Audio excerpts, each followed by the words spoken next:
Naging DA secretary pa si Bangag pero wala din naman matinong ginawa dun. Nanindigan si BBM na walang blanco. Pwede namang walang blanco siyang nakita. Kung totoong inisa-isa niya yung page ng 4,000 page, pwede naman siya walang blanco. Di ba? Lahat naman nagsasabi yung transition from BICAM, yung BICAM report ang merong blanco. Yung transition BICAM papunta ron. BICAM report papunta dyan sa inyo. Saan naganap yung anong tawag doon? Yung insertion. Insertion pala, no? Falsification. O Boss Buds, bakit hanggang ngayon pinipilit pa rin ni BBM na hindi niya nakita ang blanco kahit paulit-ulit daw niyang tinitignan yung tinutukoy niya JA Docs, 'di ba? Bobo lang. Correct. Wala naman po nagbibintang na yung JA may blanco eh. Ang linaw po yung BICAM report. 'Di ba? Yung BICAM report po yung may blanco. Umamin na nga si Kimbo eh. Bakit hanggang ngayon pinipilit pa rin ni BBM na hindi, boss, nagpapasikat lang yan, Shelo, baka balita 2028 maging senador. Hindi po. Si Shelo Magno po, may parali po sila, anti-impeachment. Pangatlong rally na eh. Nilalangaw po yung dalawang rally nila. Ngayon, pangatlong rally nila, kung anti-BP Sara impeachment lang po ang panawagan nila, lalangawin na naman. Diba? Para ngayong mangguyo ng tao, dinagdagan nila, bias scam yung panawagan nila. Saan ka nakakita? No? Lahat ng mga ayaw nang ini-scam sila sa dito po sa sa may budget. Nananawagan sila, anti-bias scam to. Tapos ang panawagan mo, impeachment kay BP Sara. Talaga? Tanong lang, Shelo Magno. Kasama ba si BP Sara sa pipirma dyan sa budget? Wala siyang pirma. Kasama ba siya sa deliberation? Hindi rin. Bakit siya i-impeach nyo? May problema kayo sa budget, parang rin, no? Parang mga BBM din. Alam nila yung problema. Dinidinay nila eh. Sabi ni Marcos, build better. More build better, no more pala yun. Isa pa tungkong Zamora, magaling sa fill in the blanks pero bobo rin pala sa essay. Mahirapan sila makakuha ng suporta sa mga tao kung nakikita daming problema sa bansa gaya dyan sa budget. Parang exam lang daw mag-iiwan ng blanco bago daw matapos ang exam, babalikan mo para kompletuhin yung mga blanco. Yan ang pala. Ganun. Parang exam, may maglilib ka muna ng blank pero kukompletuhin mo din. Hindi yan yung sinabi ni Kimbo eh. Hindi kayo yung nagkumpleto. Di ba? Ang nagkumpleto yung technical working group. Tanong, na-check nyo ba yung mga pinaglalagay nila? Sabi ni Kimbo, correction lang naman eh.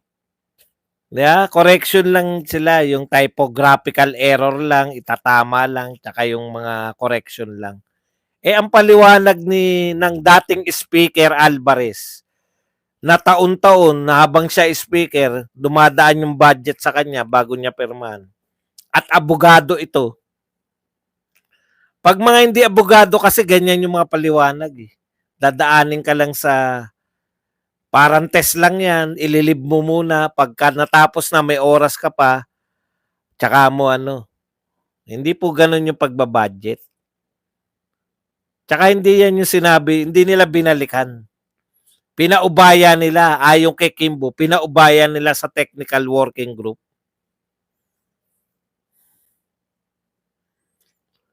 Hindi, ito nga, paliwanag ni Alvarez ganito eh. Di ba?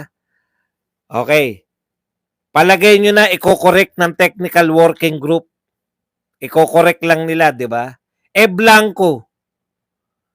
Ano ang halaga ng blanco? Zero amount. So, ang correction kasi, kunwari, 50 billion plus 30 billion na ilagay sa total 90 billion. O di 80 billion lang dapat, 'di ba? Ganun po yung kino-correct nyo kasi nagmamadali eh. Ang pinakita sa inyo 50 billion tapos may nag-raise. Madam Chair, bakit po ito 50 billion plus 30 billion naging 90 billion? 'Di ba 80 billion? Oo nga. O sige, ko-correct natin 'yan. Yun lang po yung ganun po ang correction. No? Pero pag blanco 'yan at nagkaroon, ang tawag po diyan ni dating Speaker Alvarez ay ano 'yun? Ano sabi? Nakalimutan ko na tuloy. Violation. Hindi, tama po 'yun. Tama po 'yun.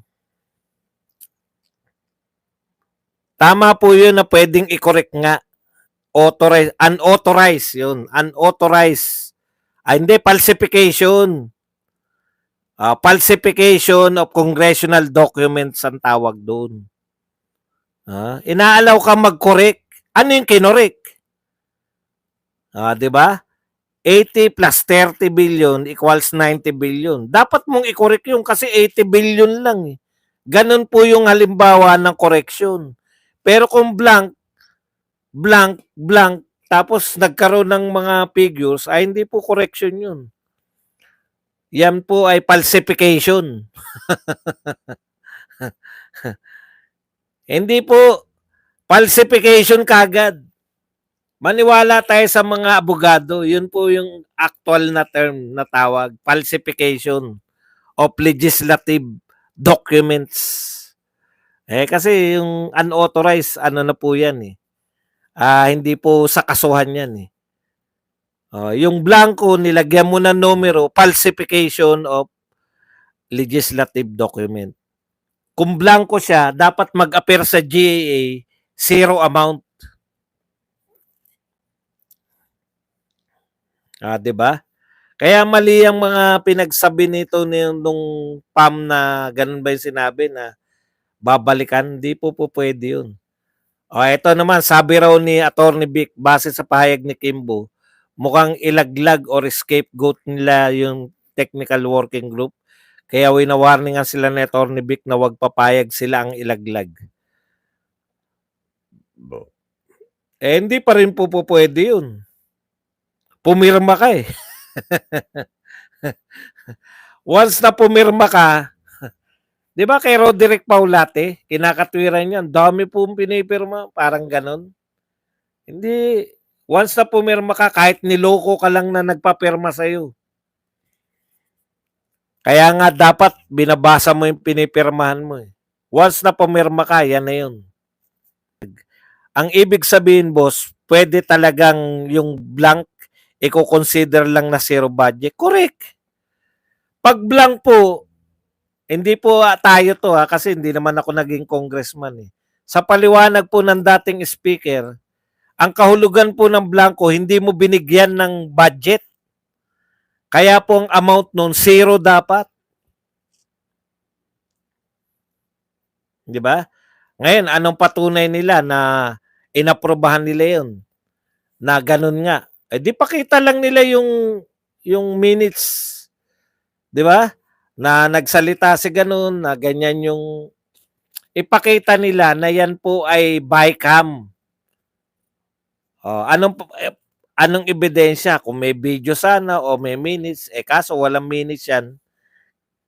Kasi alam na natin, hindi naman sila nagmi-meeting.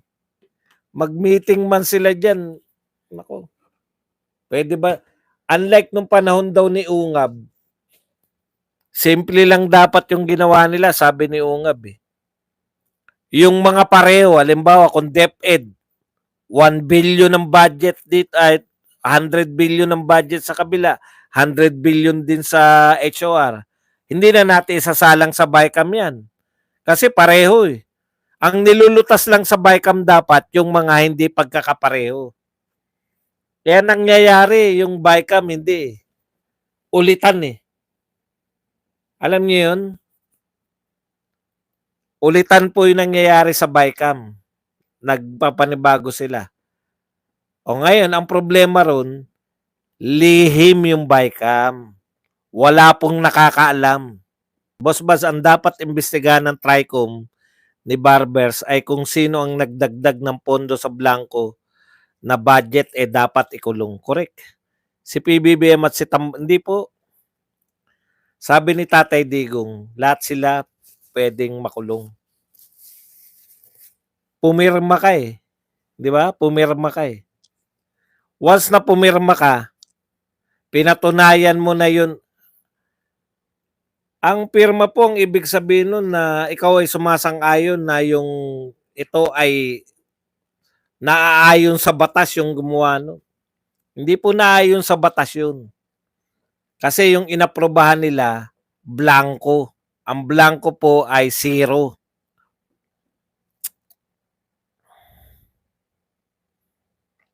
Sabi po ni Kong Marcoleta, meron ding blanco. Kaya naman idol natin yan si Marcoleta.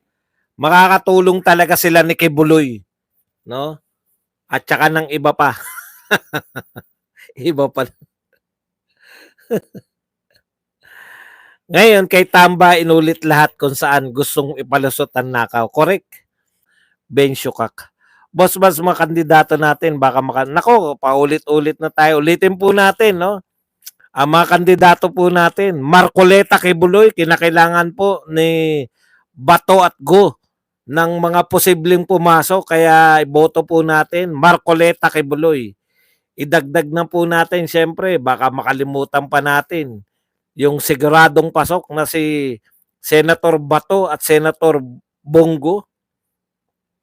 Nariyan din po si Attorney Vic Rodriguez. Naakala ng marami, kinakalimutan natin lagi. Si Hinlo, nariyan din po si Hinlo, si Lambino at saka si Bundok. At syempre pa, nariyan po si Ipe Salvador, Philip Salvador. Straight po natin kasi po ito po ang problema natin mga kapatid, no? Yun nga po, angal tayo ng angal sa tinatrabaho nitong ating Pangulo, pero pagdating po ng eleksyon, nakalimutan natin na iboto yung mga Duterte candidates. Wala talagang mangyayari sa atin. Sila pa rin naman nanalo. Tandaan nyo po, bakit hindi na dapat iboto yung mga yan? Lalo na po yung mga tulpo. Nakita nyo naman na po sa aktual, ha? Walang nakikitang mali si Raffy Tulfo sa ginawa ng kanyang anak. Dumaan sa busway, hindi naman bus. Di po ba? Kung ganyan po ang katwiran, ayon po kay Raffy Tulfo, hindi naman nagpakita na, hindi naman tumakas. Hindi naman naka-8. Hindi naman nagmumura ng mga traffic enforcer. Wala siya nakikitang mali. Ayun pala yun. Kaya alam nyo na, sa mga nagmamadali at ayaw dumaan sa EDSA, gusto ng shortcut sa busway, gusto dumaan, alam nyo na ikakatwiran. Hindi naman po ako tumakas, wala po akong 8 plaka, at hindi naman ako nagmumura. Kaya dapat, ayon kay Tulfo, walang makitang mali.